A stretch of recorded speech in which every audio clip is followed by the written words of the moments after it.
And she stepped on the ball.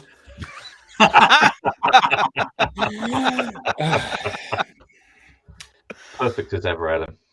Fantastic. Well, welcome everybody to the digital download, and thank you for listening in, watching in, and we're going to do. I'm actually going to do the introductions today and get everybody to introduce themselves, because one of the things that we thought was that we've actually been doing a lot of talking, and just wondered whether there was anybody out there that had any questions that they wanted answering. So I wanted to give people time to actually type things in. We're willing to take any questions, whether it's about sales, marketing,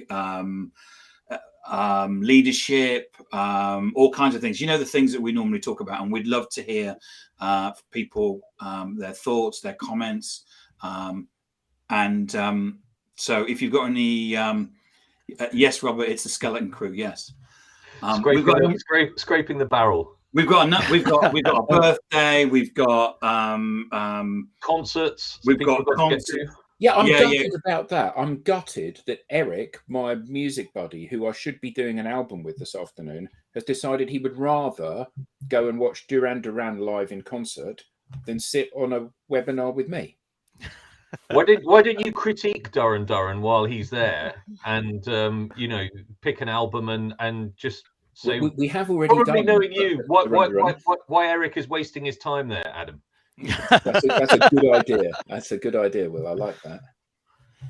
So we're interested if you've got any questions, any comments, any coaching things. Thank you, Robert, for saying it's a good barrel. Thank you. You're welcome. You can come back again.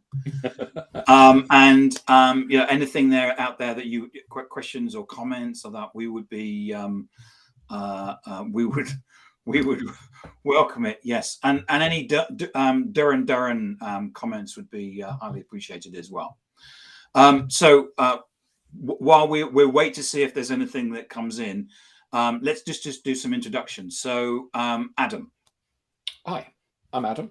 I'm Tim's business partner, co-founder of DLA Ignite, and I've had a thoroughly enjoyable week. I've been rushed off my feet, but it's been a fantastic week this week. Good. And Will. Hi there, everybody. Yeah, I'm William Shorten. So I'm part of the DLA Ignite team. So work with Tim and Adam. It's been a while since I've been here, so it's great to be back. And I also run my own business. So I'm a trainer, facilitator, and an accredited coach as well. And we were saying just before we went live that you look pretty chilled out. Yeah, no, I'm pretty chilled out today. It's Friday, got a good weekend ahead, and it's been a busy couple of weeks. So it's been a bit nicer today, not to have quite so much rush and a bit of time to kind of sit back and reflect a bit, because I know Adam likes to know that I reflect quite a lot.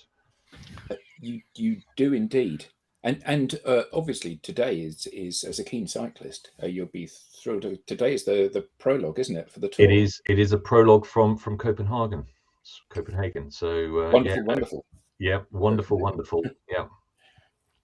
The Tour de France starting in Copenhagen. This is what they do, and I think it's going to the Netherlands or Belgium as well before it gets to France. So they've really they like to expand it and have certainly starts in different locations. So it's been here, hasn't it? It came not far from where I live a couple of years ago. That's right. Yeah. How did they bicycle across the channel? Quickly. Otherwise, they have one of those where they put those flippers or paddles to the back of the bike. A pedalo type thing. Yeah. My friends are going to kill me for saying that. So. Oh, I forgot. There's a channel now, right? There is a channel. Yeah. There is a channel. And Rob, why don't you introduce yourself? Good morning, all. I'm Rob Durant, founder of Flywheel Results. I'm based in Boston, USA. Long weekend for us today. We'll be kicking off the Independence Day holiday, celebrating that on Monday, but really celebrating it all weekend long. Everyone has already seemed to leave town and head for their vacation destinations. So it's kind of quiet around here, both in the real world and in the digital world. I have been an associate with DLA Ignite for a while now, and with Flywheel Results, I provide staffing, training, and consulting services for tech companies, a lot of startups.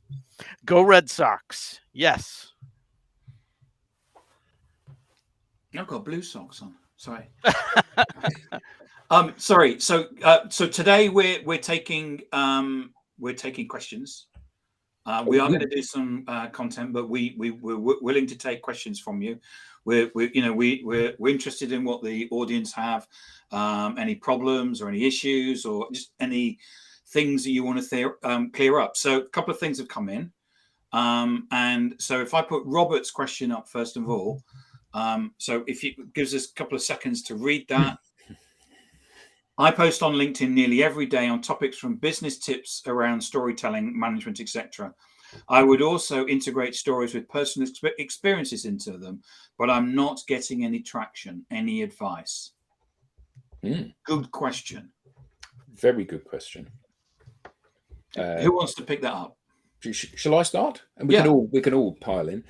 I think that one of the most damaging things in the whole world of, so if we think of social media as a marketing thing, first of all, it's about reaching out to people, having conversations with people, positioning yourself in front of people. I think that one of the greatest misnomers in marketing is this belief: build it and they will come. So it's great that you're creating content, and in fact, actually, I loved your post today, Robert, about having sold the bandsaw and the thicknessing table, and the story that you told around that. The challenge, though, is that a good post, no matter how good it is only a good post if someone reads it. And why would somebody read a post from me? If I've got 1,000 connections and they've got 1,000 connections, the chances are I'm just somebody that they don't know, that they connected to 5 years or 25 years ago. And I've been sitting there in the background and I've started to post things and they simply haven't noticed me. So what we all need to do, first of all, is to build an audience. So we need to connect to the places where we want to have conversations. If I'm trying to be noticed as an event speaker, then I need to be joining the conversations around events, connecting to people that are hosting those events or are pivotal in those events. And then I need to be activating that audience, because one thing that for certain is that if I post something, people maybe will see it, but they probably won't react or possibly won't react to it. But if I wanted Tim to engage with some of my content, I'd find one of his posts and I'd like it. And then when he posted something else, I'd comment on it. And then when he posted something else, I'd like it. And then posted something else, I'd like it. And eventually there comes a point when he thinks to himself, who is this guy that keeps liking my posts? And he'd look at my profile and then he'd start to see my posts, because that's the kind of the programming element of the human brain. If you've noticed me, then you'll notice me. Like you buy a new BMW and then every car on the road seems to be a BMW because you're noticing them now. So you would notice me and then you would start to consume my content. So the challenge that we all have is allocating time to strategically think about who do we want to be connected to that we can begin a conversation with. So we reach out to them and say, hi, I'd like to connect to you because you look really cool. And then once we've connected to those people, we gradually activate them by being kind with our comments and dropping likes on stuff. And it doesn't happen overnight. But one of the great things about social, the greatest thing I believe about social, is that it helps you to provide scale to the intimacy of face-to-face networking. So where once upon a time you would go to a group of 20 people and have breakfast with them and shake hands with them and get to know them over time, and eventually those people would treat you as a member of their family and a trusted advisor, you could only do it with 20 people because you can only sit next to 2 people and opposite one at a table at any given time. Now with social, if you just take LinkedIn as an example, there's 850 million people at this table and you can talk to them as often as you want.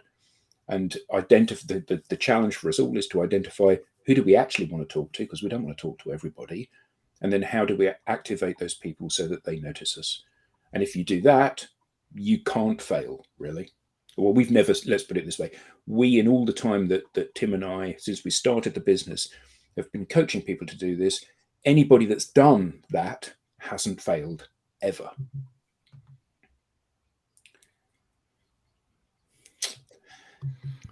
Good. I'm pleased to hear it, Robert. Will, Rob? So I believe content is one of the three legs on this three-legged stool. You also need to be approachable, build a great profile, and you need to be sociable. You need to build and continue to build a great network. The most difficult leg for the stool for many people is that third leg: be generous, build great content. It sounds like that's the one that's coming easiest to you at this point. But for those that don't buy into that yet, I like to share this. There are moths and there are light bulbs. Be the light bulb. Illuminate the things that everyone wants to talk about. That's fantastic. Great advice. Brilliant. Will, anything at all? Yeah, I think kind of trying to synthesize some of that and lead on. So, I mean, you know, part of and I agree exactly with what Rob just said there in terms of be the light bulb. And on top of that, you have to be the light bulb that's going to find out what light bulb is going to attract the moths. Yeah. So actually, I think there's a step around, if you are posting as regularly as you are, which is great, Robert, it's a lot more regularly than I do. Go back and look at the kind of the data, you know. So the great thing about LinkedIn is you've got all of these different metrics that you can measure. And it's something that I do on a weekly basis. I'll go through, I'll look at my posts, I'll note down, you know, how many people I've connected with, you know, how many posts I've done, how many likes they've generated, how many comments, etc. they've generated. And I think as you start to do that, you'll also start to pick out what are the things that are standing out and resonating. And I know from myself, and it's really come into sharp relief in the last couple of months in terms of my posts. For some reason, I don't know why it is, but if I put a post which has got my picture in it, it generates probably 2 to 3 times the amount of likes and 2 to 3 times the amount of views that it gets. Well, it's obvious to us, Will, because you're such a handsome man. I wasn't fishing for that. But thank you, Adam. You know, the check's in the post. You know, and I think it is all about finding, it comes back to that light bulb. You know, what does your light bulb look like? What's your voice? What's your style that is going to engage with people? And so I think it really is doing that. And I think, you know, linking back to what Rob and Adam have said, there is something about generosity. It's why I really like this program, because I think, sorry, the platform, when people use it properly and they come across and they show that they're kind of connecting in various different ways, people recognize that, you know, and that then becomes your kind of special sauce. And because so few people out there are doing that, if you can even do that half well, you're going to get recognized. That's great advice. Great advice. So to add on to that, I mean, there were all great answers. For me, the one about the network is that most people have contacts. I'm just going to use words, and you see this as a process. So there's a process that you go through in terms of, I'm connected to probably current employees, former employees, and recruitment consultants. And what we need to do is go and connect to the people, as Adam said, that we want to influence. So when we connect to them, we are just a connection. And what we need to do is actually then start building that as a network. So a network being, as you know, and I'm telling you things that you know, which is where you're having this backwards and forwards going on, and there's some sort of conversation going on. But then you move that again to being an audience, which is where people come in and they actually want to engage, because they know as part of the engage, there's going to be a proper discussion going on, not just me turning around and trying to sell you some stuff. The second thing would be the in terms of content, to use what I would always call the 411, which is 4 pieces of content, which is four pieces of content, which is around the business issue that you're solving, the business issues that you think that you're solving within your ideal customer. One, which is to do with your product or service, which could be a pitch, it could be a brochure, whatever. You'll get away with it if you're putting out things that are interesting. And then the other one is something which is human.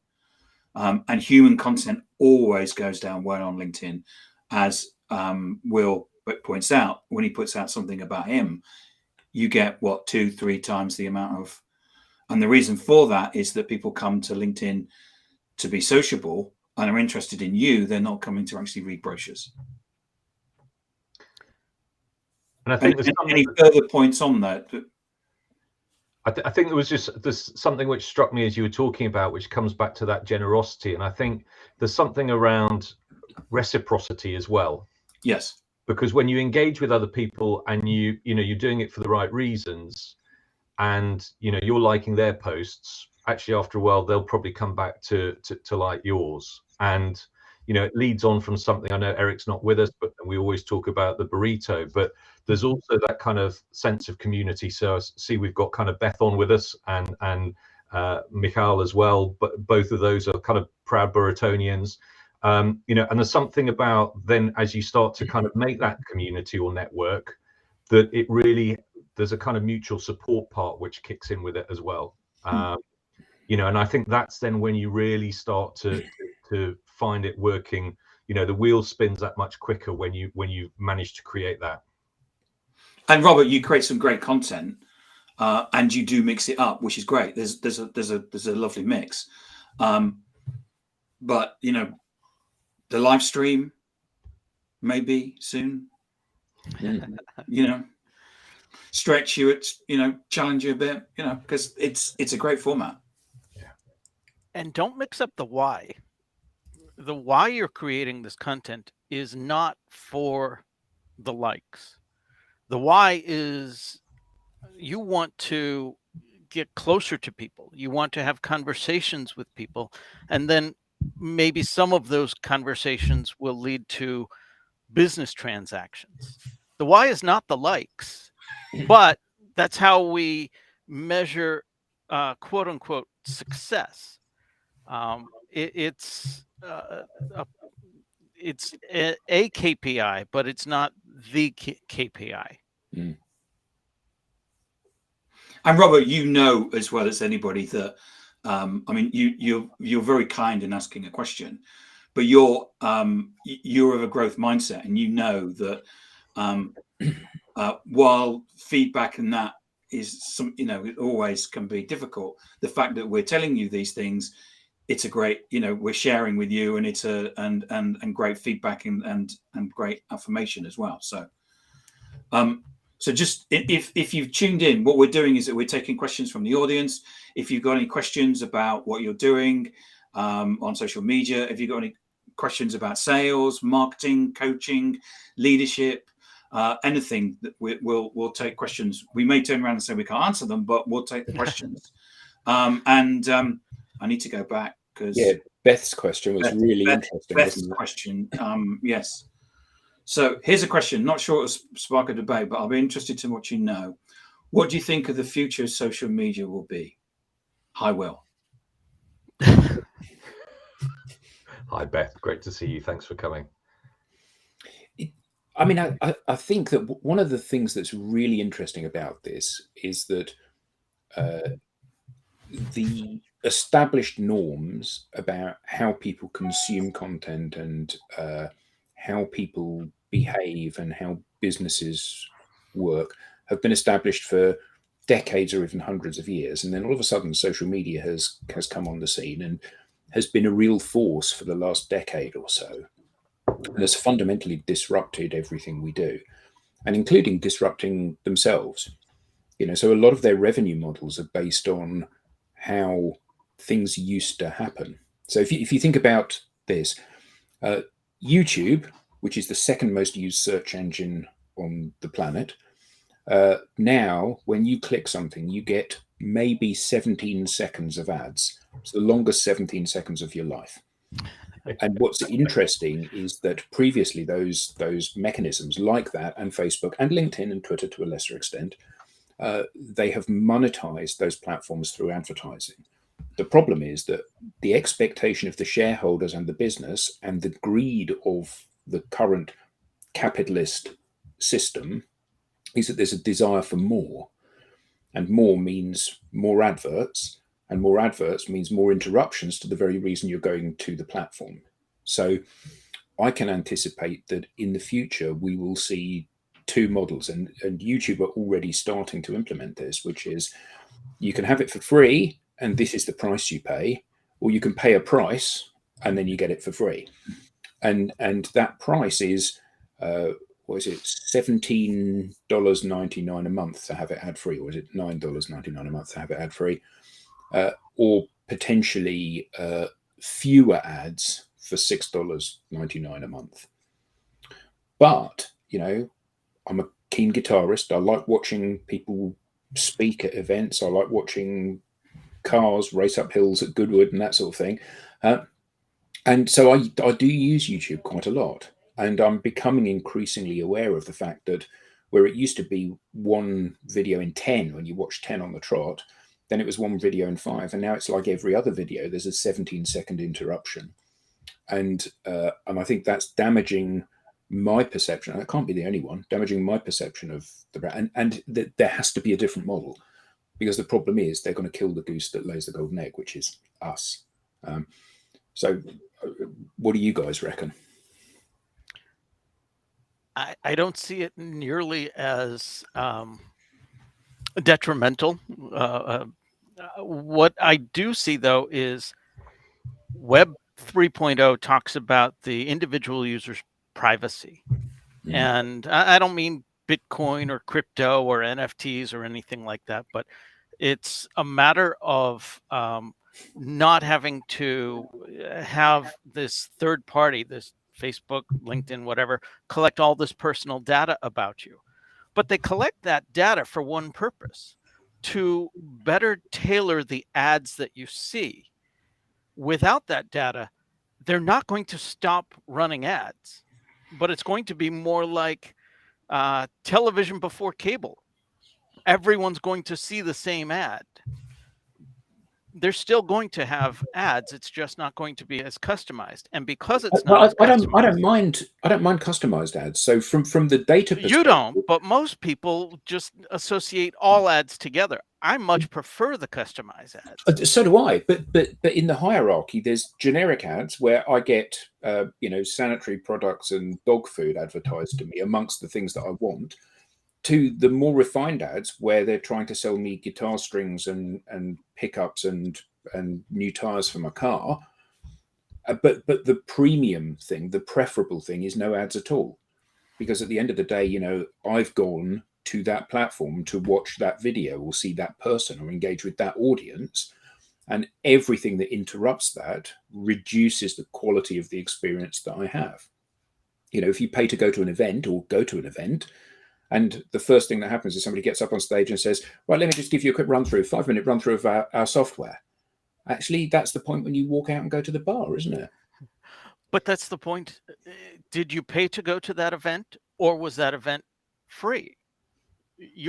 I use free loosely, because nothing is free. You're either going to pay with your wallet or your time. And to me, the worst is the combination of both.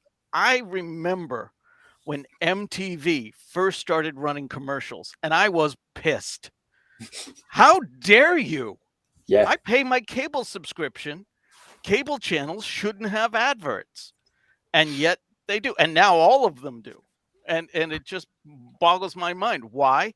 Because we were so accustomed to television and advertising that they slipped it by us. Wait, we're paying for the privilege now to be advertised to? So, in terms of where is social going, without that data, without that personalization, I think we're going to get more of what we had strayed from, that is the targeted advertising. We're going to get more generic advertising and less that is relevant to us, only frustrating us more when those ads do arrive. So just remember, this is the question. I've just put Beth's question. Sorry, Will, go ahead. No, that's perfect. Yeah, I was just going to say that in terms of what Rob was saying there, you talked about you pay with your money, you pay with your time.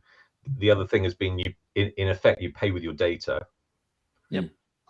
Because people gather that, and there was a kind of monetized or monetization value associated with that. Of course, post certain events, I'm not quite sure, and GDPR, how open and how possible that is. I'm just also curious with Adam, short of, I know, demolishing the current capitalist system, if you're in YouTube and you've got this product and you are there to make money for your business and your shareholders. Yeah, of course. What other kind of avenues or have you got in terms then? I don't think it's about the fact that we don't want ads, because one of my pet hates is when people talk about what an evil individual Mark Zuckerberg is because he's using our data. However, they're quite happy to spend 2 hours a day on his platform that he's providing for nothing in order that they can keep in touch with their friends and family spread all over the world. And it's like, get real. You've got to pay for that one way or another, and I'm perfectly happy with that. But I do think that there is a balance to be struck. And I think that when you go too far one way, you end up with MySpace, which just goes under. And if you go too far the other way, you end up with MySpace because everybody leaves. And actually, there's that sweet spot in the middle, isn't there, where you're engaging your audience enough that the audience numbers continue to grow, but you're not desensitive, because YouTube is now at a point, I think, where, and I know that there is Vimeo, but if there were another YouTube, we would see people migrating from YouTube to YouTube 2.0, because actually, if I got 75% of the content, because let's be honest, 90% of the content on there is garbage. If I got 75% of the content with 10% of the adverts, I'd happily pay for losing 25% of the content that's there. Can I take the conversation on a bit? Please. To just remind everybody, we're taking questions from the audience today, and so if you've got any questions about sales or marketing, leadership, coaching, whatever, we'd love to have them and debate them. We're talking about best question, which is the future of social media. What we've seen over this is from where I see the world, which is the friends I have that used to do Facebook ads have left. And the reason for that is that because of the changes in iOS 14. I was asked yesterday what iOS is. iOS being the Apple operating system. So Apple have changed the operating system, so you can't have, so that the targeted ad system on Facebook doesn't work anymore. So what you're seeing is massive disruption taking place. So was it that Facebook have lost $11 billion or something? So Snapchat this week announced a paid for version because they're not getting the advertising revenues. Snapchat have been hit exactly the same by iOS 14. So there's a war going on amongst big tech amongst themselves in terms of how they want to see the world. And Apple is positioning itself as one that says it doesn't want to see people taking personal data. It's the champion of the consumer in this instance. Yeah. Even though what they're doing is that they're using it's a marketing. They're doing it because what brands do is that they champion certain things, and they're seeing themselves as so. What we're seeing right now is a big change taking place. We've now got 60% of the world's population on social media. And they're active, and active means that the average person now spends 2 hours 27 minutes? Just under 2.5 hours. 2.5 hours a day on social media. In the Philippines, they spend 5 hours a day on social media. So what we've seen is this complete switch where social media used to be a destination, and COVID has accelerated that to the fact that we now are on social media and we tend to spend our time on it. And I don't know about you, but one of the things that I've seen certainly over the last 2 years is that we had this thing that Gartner described way back 5 years ago about the modern buyer. The modern job hunter is exactly the same. So when I go online to buy something, I'm looking at the company on social. I'm looking at the management team on social. I'm looking at the people on social, and I do exactly the same as that as a job hunter. Is this the type of company I want to work for? And if I'm searching for, so we have this thing where this modern person, and we all do it. You know, the first thing you do, if you sat down with your partner in a coffee shop on a Saturday and said, let's go to Iceland on holiday next week, what you do is just get your phone out. So that's one of the big changes. There's also a number of things that are taking place with the metaverse that are starting to change things. So I've got an interview coming up with someone who's saying that NFTs will basically replace CRMs.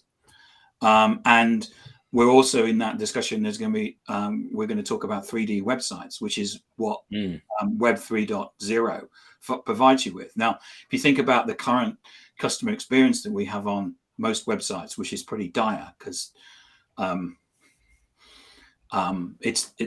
mainly just templated and people put them up. Just think about what organizations are going to have to do when they go 3D. So that's some of the things. So you, Beth, I was talking and I wasn't, and I haven't read your comments. Yeah, that was a big change, wasn't it? When you logged into an app for the first time and it said, "Are you okay for us to track you?" And I mean, it's so front and center now of the experience, isn't it? You know, this whole Apple protecting your privacy, which I mean, is a powerful thing, isn't it? At least you give your data knowingly, or not, as the case may be. And I don't know where that's going to go. But it's very clear that the fact that we're debating it and we're having a conversation it shows that we're now aware of it. Whereas probably before COVID, we just went onto Facebook and we just did the stuff and not realizing how much the data was being used. I think it's also interesting, the wording, isn't it? So you go to a website and it says, allow cookies, accept or decline. And you go, oh, cookies, they're all right, aren't they? And then you go to your iOS and it says, allow the app to track you. You know, there's a very big difference. One of them implies warm and friendly and giving you a better experience. The other implies Big Brother and kind of looking through your files when you're not at home, kind of thing. So I think it's really interesting that Apple are going big on that. But that surely will drive, you know, that will destabilize the environment in which Apple operates, which is a very high risk strategy. Because let's be honest, you know, if ultimately this means the collapse of, you know, and this is quite a jump, but it means the collapse of YouTube, Facebook, Snapchat, Instagram, LinkedIn, all of these different platforms, then it's like, well, I don't need a smartphone anymore. I can do with a tiny little flip phone because I'm using it to phone people and text people now, rather than using it as an entry point to the internet. And given that they've got, you know, Apple and the smartphone, or any smartphone manufacturer, and social media have a very symbiotic relationship, don't they? That to cut off your nose to spite your face could have unintended consequences. You ready for another question? Yes. Okay. This is from Andrew, which kind of segues us in similar sort of so Beth, great question. We could have a whole session on that. But I think that's a good 10 minutes of it. But Andrew, this is a good question as well. Is social media transferring more younger companies, and are the older, more corporate, multinational companies not taking up the advantage of social can create? And I'm going to keep quiet. Honestly, that presumes that the younger companies get it. And most of them don't, not nearly to the extent that they could. And we work with some older, even multinational companies that do get it. But yes, in general, that is the perception, and that is the reality. A younger company is able to, almost required to, take risks, take gambles on things regarding, you know, putting themselves out there on social media and being active, because they have to find a way to cut through the otherwise traditional means of getting to the desired audience, and the multinationals have locked that up. It's a great question, Andrew, and I see young companies spending all their money on advertising, which gets them nothing, and I see big companies empowering their employees to talk on social and getting a lot, and it doesn't, it's nothing about size of company or anything like that, but it's, people know what most people watching this know where I stand, and I don't want to go into a I think that most big companies are labouring under the misapprehension that they have something to lose. So, they can be quite conservative about their behaviour. We need to protect our brand and all of this kind of thing. But, I think that if nothing, the last 25 years has taught us that no company is too big to fail. We saw it with Arthur Andersen. We saw it with Kodak. We've seen it with companies that have been market leaders and incredibly established and infamous by their ability to control and monopolize markets because of their success, that have evaporated in almost no time at all.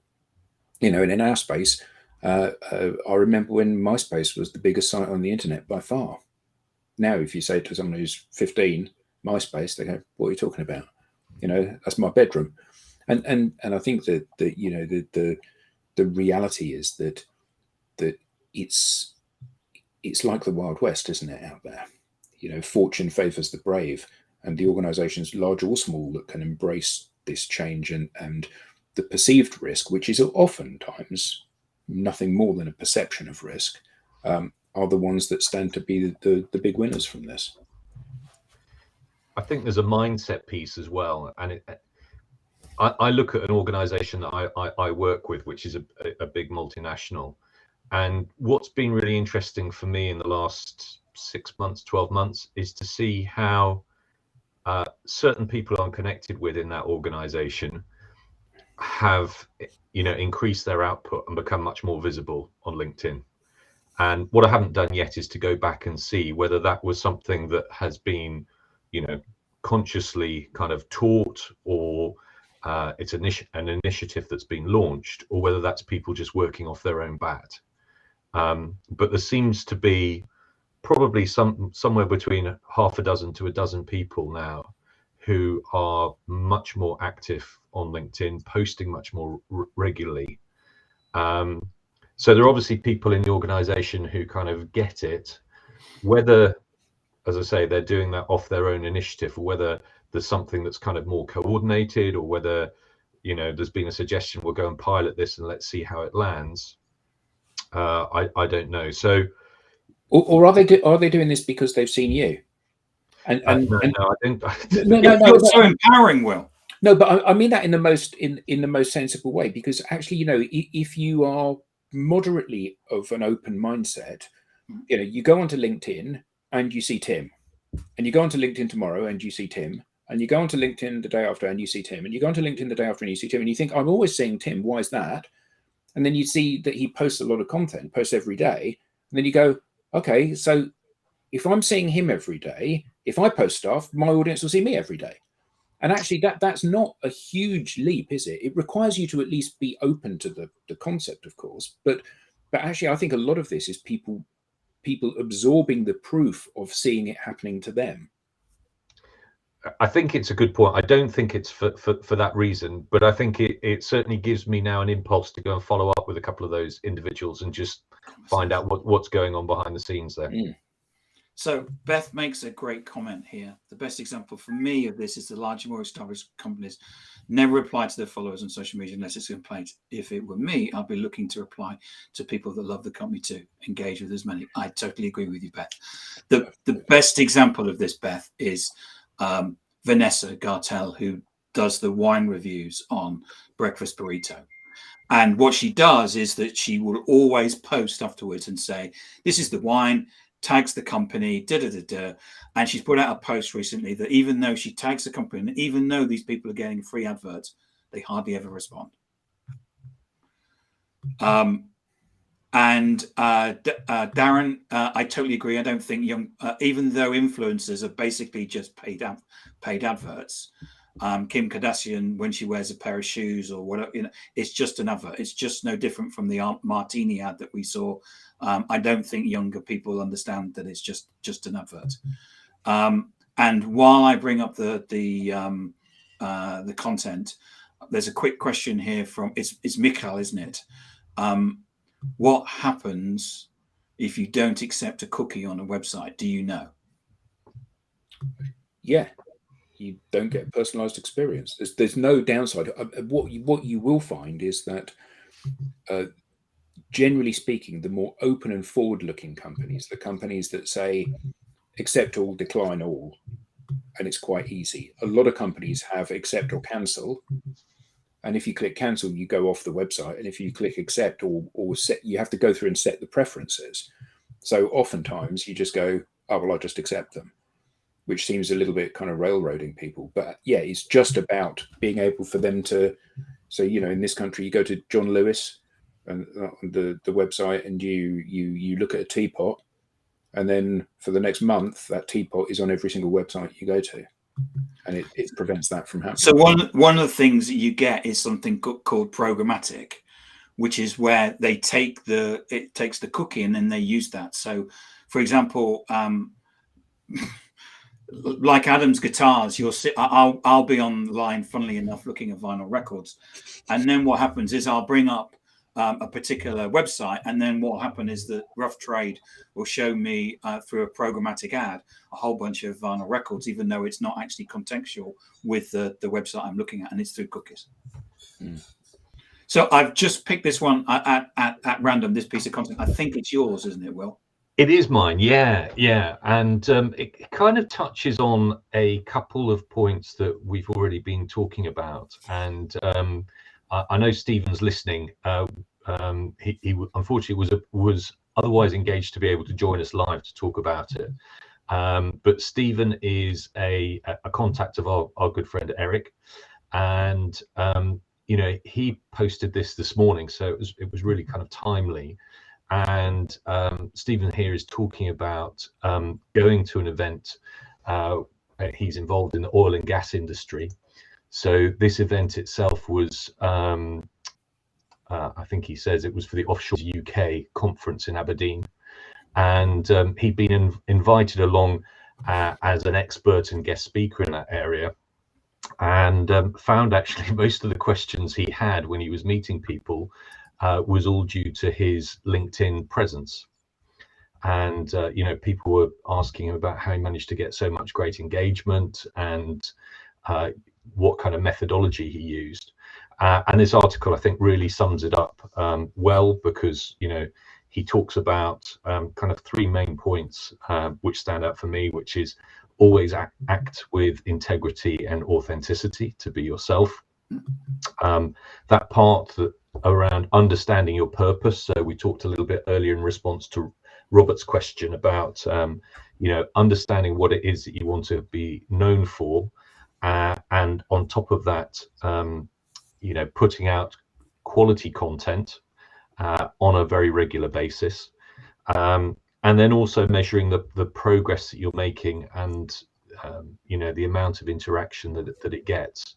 So I think it's a great reference for as you become more active on social, how you can get recognized and how that can be leveraged. And I think it is one of those things, and I'm sure we've all had it when we've been to events, or we come across friends who we haven't seen for a while, and they'll say, I haven't been in contact, but I see you're really active on LinkedIn. And I think it's one of those which, as you go on this journey and as you become more social, it's a really good kind of litmus test about, okay, actually, are you living up to those things that you're trying to do? How do people see your profile? What's the credibility that you're building up? So I just thought this was a kind of great article, which summed that up. It's a great article. It's nicely it's nicely written as well, in terms of Adam often says you don't know an article is good until you've read it. Yeah, which is true. And it's one of those where you sit there and go, oh, here it is. Here's another LinkedIn article. And then you read it and go, no, actually, that's really nicely presented and well written. It's good. I think the surprise is because we all open up some articles and you kind of think, oh, I'll read the first paragraph or two. And it's those ones that kind of really hook you in. So I'll embarrass him a bit. It was a bit like Adam's article today about the Goodwood races, because I saw a great hook to get in reading it, and then the talk about the kind of electric cars, and I'll be honest, I didn't watch all of the video, but I watched the first 4 or 5 minutes and then skipped to the last 2 or 3 minutes to see what the time was on the last 2 cars. But it was that thing that kind of draws you in and really kind of engages you. So yeah. The ads came up with it. Yeah, for guitar strings. I don't play a guitar. So. Yeah, you still need them. Honestly, you do. This is yours, isn't it, Rob? Yes. So this came about, actually, a friend sent this to me because we had recently had the discussion. And I said, well, you've heard the old adage, nobody likes to be sold to, but everybody likes to buy. And based on that discussion, he sent this article to me. And what I found interesting about it was it sort of speaks to what we were talking about in that discussion. So the Boston Consulting Group has actually done a survey, and it says companies have long operated under the assumption that buyers want a human-led experience. Our new report, and even the title gives away what I would expect the findings to be, the declining relevance of humans in delivering what customers want, found that 6,000 consumers worldwide challenged that conventional understanding. I actually haven't dug into this report yet. I am planning on doing that over the weekend. But just seeing the survey results was kind of surprising to me. When you shop, do you prefer working with a human sales agent, a bot, or a self-service tool? Or if other, please comment below. It does not surprise me that nobody wants to speak to a bot. But in my mind, a bot is nothing more than a self-service tool with some AI programmatic automations connected to it. What really surprised me in this poll was how many people still say they want a human sales agent. And I think of me going to like a car dealer. I've done all of my research beforehand. I know exactly what I want. I've researched all of the dealerships in the area to find who has the exact vehicle with the exact configurations. And I show up, financing ready, check in hand. I want that one. And I have to go through a salesperson simply because that's the model that they've set up. I hear more and more people say, they're doing their own research and coming to the buying process. 57% down the pipeline, I think, is the ad that or the stat that is thrown out. Although how they figure that is beyond me. And to see that, despite all of that, at least for the people responding to this survey, they're still more interested in dealing with a human. That's surprising and maybe encouraging. No, well, yes and no. I think that the key thing here is that salespeople will often look at this and say, that means the customer is looking for my cold call because they want to deal with the person. No, and that. I think you're right. That's yes. what people read into this. So you've done your research online. You know that you're going to buy a BMW 330 touring with this pack, with this, and you go into the BMW dealer and you sit down with a salesperson, because what you don't want to do is to order it with bright pink fancy upholstery and 8-inch wheels by mistake. So what you're doing is you're going to the expert to validate that you've clicked the right buttons during this. Or if you're booking a holiday, before you book it online, you speak to the sales agent and you say, I just want to confirm that. And then they say, yes, you've read that correctly. The flight does leave at 4 o'clock in the morning, and it does, and the transfers are included. And that I totally believe. I'm surprised that isn't higher.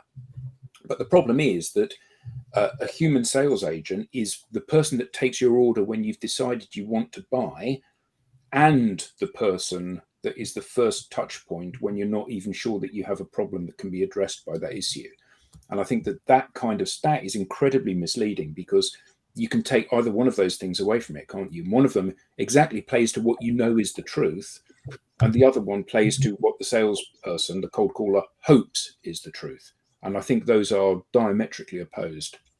And I think there's also something around, you know, in that scenario, people are kind of caught in a middle ground, because whereas I think when people used to come into a shop and you didn't have all of this other information available to you, it was easier to lead everybody down the same path.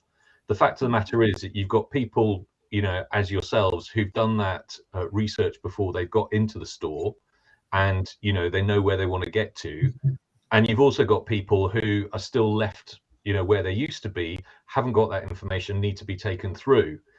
So there's something around the training for the quality of, you know, those sales reps or people in the shop who are there to assist, that they've got to figure out much more quickly where you are on that line.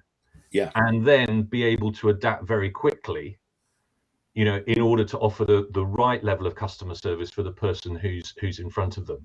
And I think that's where there's the big lag in training, partly because of the lack of training, and partly because, yeah, some of the people that they're bringing in are just, they're not bringing up to speed quick enough. Yeah. And they're not bringing in the right attitude. Yeah. I mean, my mum was in a shop, and, you know, she's not a classic person to go out and buy a pair of trainers. She went and bought a pair of trainers.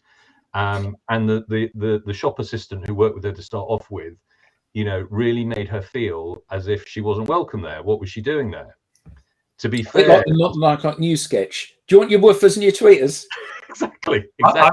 There's a skateboard shop. There's a skateboard shop in Kingston upon Thames, near where I live. And when my partner and I go in there looking for things for children, that all the people go like, "What are those old people doing in here? Are you okay, Grandad? Are you lost?" To be fair to the store manager, he saw this going on, and then when my mum came to pay, he said, you know, have you been happy with your level of service? And she said no, and he knocked 10% off the price of the trainers she was buying. So, you know, there are some good examples of that, but, you know, it's always that first contact you get. And, you know, that's the impression that you're going to take about actually whether it's worth going into that store or not. And is a £10 discount for some of that discomfort you felt actually worth that kind of trade? The fact she walked out with a set of Brooks ultra light triathlon fast lacing shoes probably is not. There's not the 10% that's the problem, is it? No, indeed. I think it's. I mean, it's great research, Rob, because it does. Because we all buy stuff online because it's a commodity. It's you know, it's fast, it's convenient, and we don't like talking to salespeople. But there are certain instances where we do like talking to salespeople. So if you take Chris Learmouth, who's the dealer principal at BMW in Park Lane, he says he knows that when somebody walks through the door, a prospective client walks through the door or goes online to look for a BMW, they know more than his sales team. You cannot know as a salesperson every single thing that there is to know about the BMWs.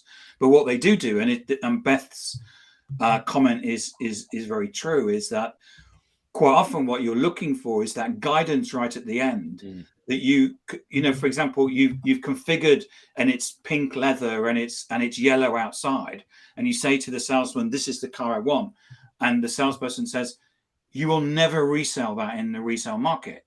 Oh, why not? Well, nobody wants a pink leather car with yellow exterior. Oh, right, okay. And it's about that understanding of some things that you will never know or you will never be able to find on the internet, like the leasing options.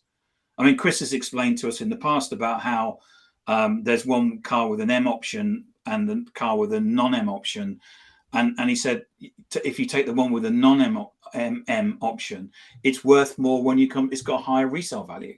But the brake horsepower is only like 15 brake. It is the difference. You will never know on the freeway or the motorway about that difference. And I think that there's still that requirement, certainly in certain things that we buy, accounting systems, or certain pieces of software, or certain complex things, or in oil and gas, where you still will require a salesperson, but you require them because they're an expert, and you're looking for that trust, all the things that we normally talk about. Yeah.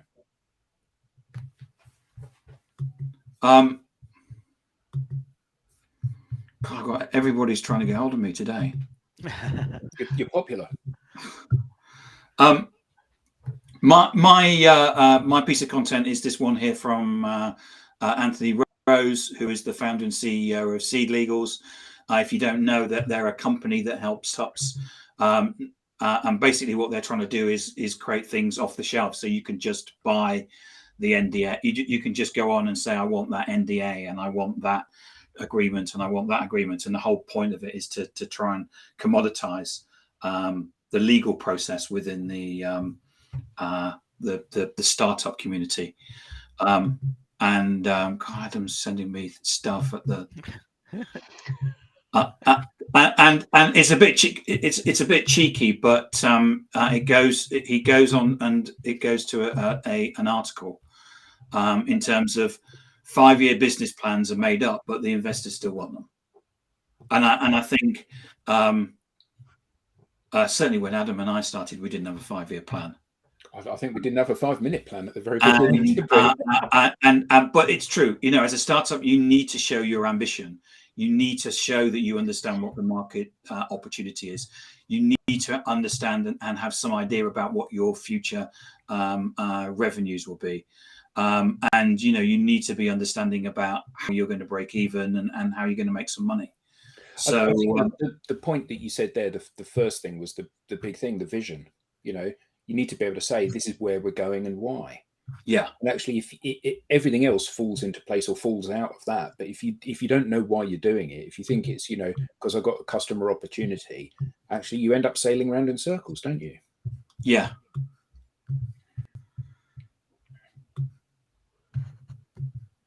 And to bring it full circle, oh, look, cookies. Yeah. Yes. And then Robert. Yeah, so this was the bit that I saw today. Interesting that Robert was the first person that kind of joined and had some input in today's session, and I thought that this was lovely, and it was lovely because it was a post about him and what he was doing, but it was also lovely because it showed in this interaction that he had selling these couple of things, it absolutely showed the way that life and business works, which is that if you are generous, people are generous back, which makes you more generous, which makes them more generous. And I think that one of the things that we are often kind of programmed to believe is this Wall Street view that, I have to be hard. I have to be, Glengarry Glen Ross in sales, or, a Gordon Gekko type corporate raider. It's all about, I'm going to hammer you down and get the best deal for me that I possibly can, irrespective of the collateral damage. And actually, in the more open world of social and people-to-people interactions, and we see it all the time, you share your best stuff with people and they respond. They rise with your kindness and they give you something back, whether that's business or introductions or advice or leadership or guidance or whatever it may be. And I think that this is a lovely, very a micro example of that macro concept. He came to buy something from Robert. He didn't have change, so he paid Robert more than Robert was asking for it. So Robert found some extra stuff to give him because he thought he's going to a good home. So the guy said, let me introduce you to my sales leader because you might be able to help him. So, an act of kindness beget another act of kindness, beget another act of kindness. And, you know, we see this literally every day, don't we? You know, we share our stuff, and what happens is we get something from it, and it's lovely. Well, we're just 1 minute past the hour, so thank you to everybody for tuning in, and thank you for all the questions. It's been fantastic, and it's been a great debate. Thank you, Adam, Will, and Rob, for all of your insight and suggestions and comments. It's been fabulous. And thank you, Tim, for chairing today. And it's a great skeleton crew. Thank you, and thank you for all the comments and the questions. I really appreciate it. Robert, Stephen, Beth, Mikhail, Andrew, Darren, and it's been fantastic. Thank you very much. That's great. Thanks. Have a great weekend. Great have holiday a great weekend. 4th of July, Rob. Yeah. Thank you. Happy 4th of July. It's happy for us as well. Yeah. For obvious reasons. Take care. Bye.